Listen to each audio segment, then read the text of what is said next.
Chapter 22. Of that there could be no question. Blakeney had more than one pied-à-terre in Paris, and never stayed longer than 2 or 3 days in any of these. It was not difficult for a single man, be he labourer or bourgeois, to obtain a night's lodging even in these most troublous times, and in any quarter of Paris, provided the rent, out of all proportion to the comfort and accommodation given, was paid ungrudgingly and in advance. Emigration, and above all the enormous death roll of the past 18 months, had emptied the apartment houses of the great city, and those who had rooms to let were only too glad of a lodger, always providing they were not in danger of being worried by the committees of their section. The laws framed by these same committees now demanded that all keepers of lodging or apartment houses should within 24 hours give notice at the bureau of their individual sections of the advent of new lodgers, together with a description of the personal appearance of such lodgers, and an indication of their presumed civil status and occupation. But there was a margin of 24 hours, which could, on pressure, be extended to 48, and therefore any one could obtain shelter for 48 hours and have no questions asked, provided he or she was willing to pay the exorbitant sum usually asked under the circumstances. Thus Blakeney had no difficulty in securing what lodgings he wanted when he once more found himself inside Paris at somewhere about noon of that same Monday. The thought of Hastings and Tony speeding on towards Mantes, with the royal child safely held in Hastings' arms, had kept his spirits buoyant, and caused him for a while to forget the terrible peril in which Armand St. Just's thoughtless egoism had placed them both. Blakeney was a man of abnormal physique and iron nerve, else he could never have endured the fatigues of the past 24 hours, from the moment when, on the Sunday afternoon, he began to play his part of furniture remover at the Temple, to that when, at last, on Monday at noon, he succeeded in persuading the sergeant at the Maillot gate that he was an honest stonemason residing at Neuilly, who was come to Paris in search of work. After that matters became more simple. Terribly footsore, though he would never have admitted it, hungry and weary, he turned into an unpretentious eating-house and ordered some dinner. The place when he entered was occupied mostly by labourers and workmen, dressed very much as he was himself, and quite as grimy as he had become after having driven about for hours in a laundry cart and in a coal cart, and having walked 12 kilometres, some of which he had covered whilst carrying a sleeping child in his arms. Thus Sir Percy Blakeney, Baronet, the friend and companion of the Prince of Wales, the most fastidious fop the salons of London and Bath had ever seen, was in no way distinguishable outwardly from the tattered, half-starved, dirty and out at elbows products of this fraternising and equalising republic. He was so hungry that the ill-cooked, badly served meal tempted him to eat, and he ate on in silence, seemingly more interested in boiled beef than in the conversation that went on around him. But he would not have been the keen and daring adventurer that he was, if he did not all the while keep his ears open for any fragment of news that the desultory talk of his fellow diners was likely to yield to him. Politics were of course discussed, the tyranny of the sections, the slavery that this free republic had brought on its citizens. The names of the chief personages of the day were all mentioned in turns: Fouquier-Tinville, Santerre, Danton, Robespierre. Heron and his sleuth-hounds were spoken of with execrations quickly suppressed, but of little Capet not one word. Blakeney could not help but infer that Chauvelin, Heron and the commissaries in charge were keeping the escape of the child a secret for as long as they could. He could hear nothing of Armand's fate, of course. The arrest, if arrest there had been, was not likely to be bruited abroad just now. Blakeney, having last seen Armand in Chauvelin's company, whilst he himself was moving the Simon furniture, could not for a moment doubt that the young man was imprisoned, unless, indeed, he was being allowed a certain measure of freedom, whilst his every step was being spied on, so that he might act as a decoy for his chief. At thought of that, all weariness seemed to vanish from Blakeney's powerful frame. He set his lips firmly together, and once again the light of irresponsible gaiety danced in his eyes. He had been in as tight a corner as this before now. At Boulogne his beautiful Marguerite had been used as a decoy, and 24 hours later he had held her in his arms on board his yacht, the Daydream. As he would have put it in his own forcible language, "Those demmed murderers have not got me yet." The battle, mayhap, would this time be against greater odds than before, but Blakeney had no fear that they would prove overwhelming. There was in life but one odd that was overwhelming, and that was treachery. But of that there could be no question. In the afternoon Blakeney started off in search of lodgings for the night. He found what would suit him in the Rue de l'Arcade, which was equally far from the house of Justice as it was from his former lodgings. Here he would be safe for at least 24 hours, after which he might have to shift again. But for the moment the landlord of the miserable apartment was over willing to make no fuss and ask no questions, for the sake of the money which this aristo in disguise dispensed with a lavish hand. Having taken possession of his new quarters and snatched a few hours of sound, well-deserved rest, until the time when the shades of evening and the darkness of the streets would make progress through the city somewhat more safe, Blakeney sallied forth at about 6 o'clock, having a threefold object in view. Primarily, of course, the threefold object was concentrated on Armand. There was the possibility of finding out at the young man's lodgings in Montmartre what had become of him. Then there were the usual inquiries that could be made from the registers of the various prisons, and thirdly, there was the chance that Armand had succeeded in sending some kind of message to Blakeney's former lodgings in the Rue Saint-Germain-l'Auxerrois. On the whole, Sir Percy decided to leave the prison registers alone for the present. If Armand had actually been arrested, he would almost certainly be confined in the Chatelet prison, where he would be closer to hand for all the interrogations to which, no doubt, he would be subjected. Blakeney set his teeth and murmured a good sound British oath when he thought of those interrogatories. Armand St. Just, highly strung, a dreamer and a bundle of nerves. How he would suffer under the mental rack of questions and cross-questions, cleverly laid traps to catch information from him unawares. His next objective, then, was Armand's former lodging, and from 6 o'clock until close upon 8 Sir Percy haunted the slopes of Montmartre, and more especially the neighbourhood of the Rue de la Croix Blanche, where Armand had lodged these former days. At the house itself he could not inquire as yet. Obviously it would not have been safe. To-morrow, perhaps, when he knew more, but not to-night. His keen eyes had already spied at least 2 figures clothed in the rags of out-of-work labourers like himself, who had hung with suspicious persistence in this same neighbourhood, and who, during the 2 hours that he had been in observation, had never strayed out of sight of the house in the Rue de la Croix Blanche. That these were 2 spies on the watch was, of course, obvious, but whether they were on the watch for St. Just or for some other unfortunate wretch, it was at this stage impossible to conjecture. Then, as from the Tour de Dames close by the clock solemnly struck the hour of 8, and Blakeney prepared to wend his way back to another part of the city, he suddenly saw Armand walking slowly up the street. The young man did not look either to right or left. He held his head forward on his chest, and his hands were hidden underneath his cloak. When he passed immediately under one of the street lamps, Blakeney caught sight of his face. It was pale and drawn. Then he turned his head, and for the space of 2 seconds his eyes across the narrow street encountered those of his chief. He had the presence of mind not to make a sign or to utter a sound. He was obviously being followed, but in that brief moment Sir Percy had seen in the young man's eyes a look that reminded him of a hunted creature. "What have those brutes been up to with him, I wonder?" he muttered between clenched teeth. Armand soon disappeared under the doorway of the same house where he had been lodging all along.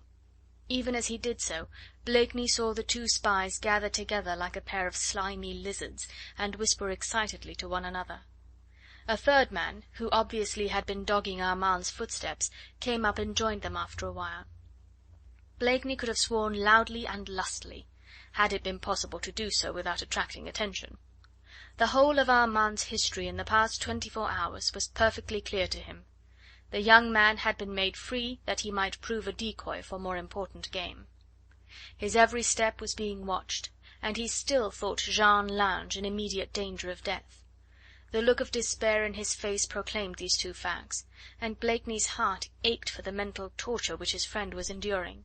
He longed to let Armand know that the woman he loved was in comparative safety. Jeanne Lange first, and then Armand himself, and the odds would be very heavy against the Scarlet Pimpernel. But that Marguerite should not have to mourn an only brother, of that Sir Percy made oath. He now turned his steps towards his own former lodgings by Saint-Germain-l'Auxerrois. It was just possible that Armand had succeeded in leaving a message there for him. It was, of course, equally possible that when he did so Heron's men had watched his movements, and that spies would be stationed there too on the watch.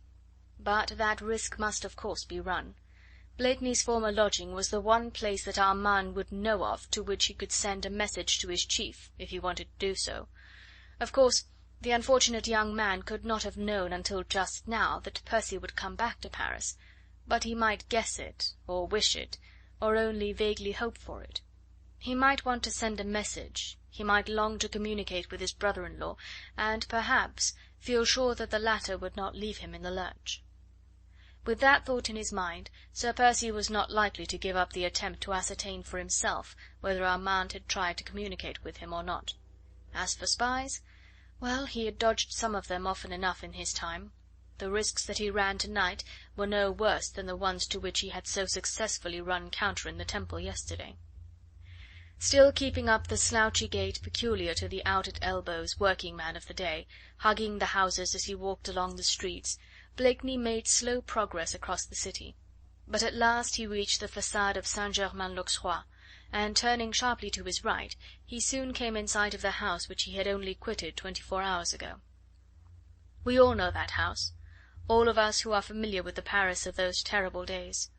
It stands quite detached, a vast quadrangle, facing the Quai de l'Ecole and the river, backing on the Rue Saint-Germain-l'Auxerrois, and shouldering the Carrefour des Trois Mains. The porte cochere, so called, is but a narrow doorway, and is actually situated in the Rue Saint-Germain-l'Auxerrois. Blakeney made his way cautiously right round the house. He peered up and down the quay, and his keen eyes tried to pierce the dense gloom that hung at the corners of the Pont Neuf immediately opposite. Soon he assured himself that for the present, at any rate, the house was not being watched. Armand presumably had not yet left a message for him here, but he might do so at any time, now that he knew that his chief was in Paris and on the lookout for him. Blakeney made up his mind to keep this house in sight. This art of watching he had acquired to a masterly extent, and could have taught Heron's watchdogs a remarkable lesson in it. At night, of course, it was a comparatively easy task. There were a good many unlighted doorways along the quay, whilst a street lamp was fixed on a bracket in the wall of the very house which he kept in observation. Finding temporary shelter under various doorways or against the dank walls of the houses, Blakeney set himself resolutely to a few hours' weary waiting. A thin, drizzly rain fell with unpleasant persistence, like a damp mist, and the thin blouse which he wore soon became wet through and clung hard and chilly to his shoulders. It was close on midnight when at last he thought it best to give up his watch and to go back to his lodgings for a few hours' sleep, but at 7 o'clock the next morning he was back again at his post. The porte cochere of his former lodging-house was not yet open. He took up his stand close beside it. His woollen cap pulled well over his forehead, the grime cleverly plastered on his hair and face, his lower jaw thrust forward, his eyes looking lifeless and bleary, all gave him an expression of sly villainy, whilst the short clay pipe stuck at a sharp angle in his mouth, his hands thrust into the pockets of his ragged breeches, and his bare feet into the mud of the road, gave the final touch to his representation of an out-of-work, ill-conditioned, and supremely discontented loafer. He had not very long to wait. Soon the porte cochere of the house was opened, and the concierge came out with his broom, making a show of cleaning the pavement in front of the door. 5 minutes later a lad, whose clothes consisted entirely of rags, and whose feet and head were bare, came rapidly up the street from the quay, and walked along looking at the houses as he went, as if trying to decipher their number. The cold grey dawn was just breaking, dreary and damp, as all the past days had been. Blakeney watched the lad as he approached, the small naked feet falling noiselessly on the cobblestones of the road. When the boy was quite close to him and to the house, Blakeney shifted his position and took the pipe out of his mouth. "Up early, my son," he said gruffly. "Yes," said the pale-faced little creature. "I have a message to deliver at number 9 Rue Saint-Germain-l'Auxerrois. It must be somewhere near here." "It is. You can give me the message." "Oh no, citizen," said the lad, into whose pale circled eyes a look of terror had quickly appeared. "It is for one of the lodgers in number 9. I must give it to him." With an instinct which he somehow felt could not err at this moment, Blakeney knew that the message was one from Armand to himself, A written message, too, since, instinctively, when he spoke, the boy clutched at his thin shirt, as if trying to guard something precious that had been entrusted to him. "I will deliver the message myself, sonny," said Blakeney gruffly. "I know the citizen for whom it is intended. He would not like the concierge to see it." "Oh, I would not give it to the concierge," said the boy. "I would take it upstairs myself." "My son," retorted Blakeney, "let me tell you this. You are going to give that message up to me, and I will put 5 whole livres into your hand." Blakeney, with all his sympathy aroused for this poor pale-faced lad, put on the airs of a ruffianly bully. He did not wish that message to be taken indoors by the lad, for the concierge might get hold of it, despite the boy's protests and tears, and after that Blakeney would perforce have to disclose himself before it would be given up to him. During the past week the concierge had been very amenable to bribery. Whatever suspicions he had had about his lodger he had kept to himself for the sake of the money which he received, but it was impossible to gauge any man's trend of thought these days from one hour to the next. Something, for aught Blakeney knew, might have occurred in the past 24 hours to change an amiable and accommodating lodging-house keeper into a surly or dangerous spy. Fortunately the concierge had once more gone within. There was no one abroad, and if there were, no one would probably take any notice of a burly ruffian browbeating a child. "Allons," he said gruffly, "give me the letter, or that 5 livres goes back into my pocket." 5 livres! exclaimed the child with pathetic eagerness. "Oh, citizen!" The thin little hand fumbled under the rags, but it reappeared again empty, whilst a faint blush spread over the hollow cheeks. "The other citizen also gave me 5 livres," he said humbly. "He lodges in the house where my mother is concierge. It is in the Rue de la Croix Blanche. He has been very kind to my mother. I would rather do as he bade me." "Bless the lad," murmured Blakeney under his breath. "His loyalty redeems many a crime of this God-forsaken city. Now I suppose I shall have to bully him after all."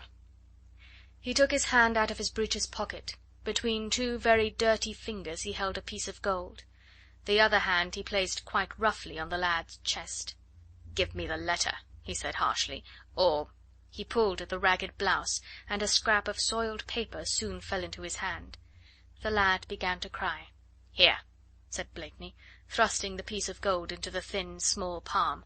"Take this home to your mother, and tell your lodger that a big rough man took the letter away from you by force. Now run, before I kick you out of the way." The lad, terrified out of his poor wits, did not wait for further commands. He took to his heels and ran, his small hand clutching the piece of gold. Soon he had disappeared round the corner of the street. Blakeney did not at once read the paper. He thrust it quickly into his breeches pocket, and slouched away slowly down the street, and thence across the Place du Carrousel in the direction of his new lodgings in the Rue de l'Arcade. It was only when he found himself alone in the narrow, squalid room which he was occupying that he took the scrap of paper from his pocket and read it slowly through. It said: "Percy, you cannot forgive me, nor can I ever forgive myself.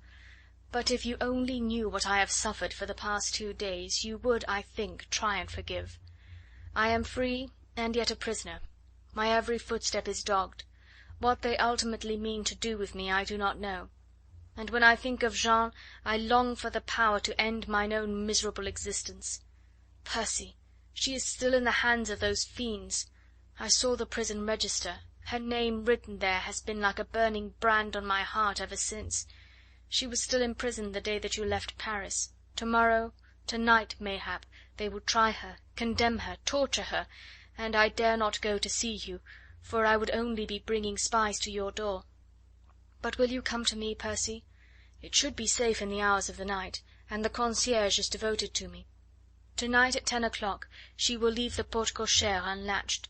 If you find it so, and if on the ledge of the window immediately on your left as you enter you find a candle alight, and beside it a scrap of paper with your initials S.P. traced on it, then it will be quite safe for you to come up to my room. It is on the 2nd landing, a door on your right. That, too, I will leave on the latch.